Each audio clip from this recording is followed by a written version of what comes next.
पार्लमेंटचे विरोधी पक्ष नेता आदरणीय आमचे नेता राहुलजी गांधी यांनी आज वोटची चोरी कशी झालेली आहे हे आपल्याला सगळ्यांना पुरावे सकट या ठिकाणी दाखवलेलं आहे. आता त्यांनी दाखवल्यानंतर भाजपच्या इकोसिस्टममध्ये सडो की पळो सारखी परिस्थिती झालेली आहे आणि सारी त्यांची इकोसिस्टम हे सिद्ध करण्यामध्ये लागलेली आहे की आम्ही चोरी नाही.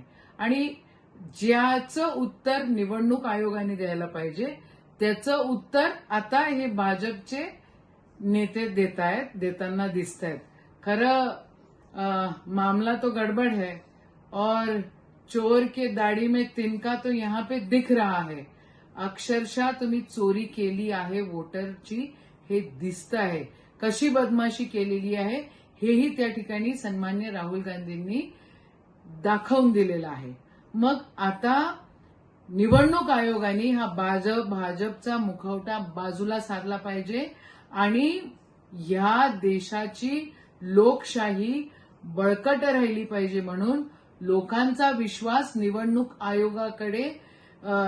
आयोगावर राहिला पाहिजे. म्हणून त्यांनी जे काय सन्मान्य राहुल गांधींनी या ठिकाणी तुम्हाला पुरावेनिशी सांगितलेलं आहे ते तुम्ही खरं काय आहे हे सांगा ना. तुम्हाला भाजपचा मुखवटा का पाहिजे आहे, कशासाठी भाजप त्या ठिकाणी पाहिजे, निवडणूक आयोगाने याचं उत्तर द्यावं. आणि भाजपच्या नेत्यांनी हे जे बोलणं आहे ना चिप आणि डेस्क खराब झालेली आहे हे बोलणं बंद करावं. लोकशाही सोबत तुम्ही खेळ खंडोबा केलेला आहे. तुम्ही पार्लमेंटच्या इलेक्शनमध्ये पण केलं, तुम्ही हरियाणाच्या इलेक्शनमध्ये पण केलं, तुम्ही मध्य प्रदेशच्या इलेक्शनमध्ये पण केलं आणि तुम्ही महाराष्ट्राच्या इलेक्शनमध्ये पण खेळखंडोबा केलेला आहे. हा खेळखंडोबा काय आहे हे आता एक्सपोज झालेला आहे आणि तुमच्याकडे सत्य बोलण्याशिवाय दुसरा पर्याय नाही. सच बोलो, निवडणूक आयोग सच बोलो. राहुल जी ने चोरी पकड़ ली है, ये वास्तविकता है और ये चोरी इस देश के लोकशाही को खतरा है इस चोरी का.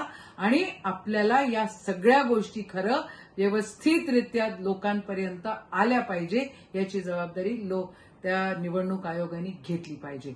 जय हिंद, जय महाराष्ट्र, जय संविधान.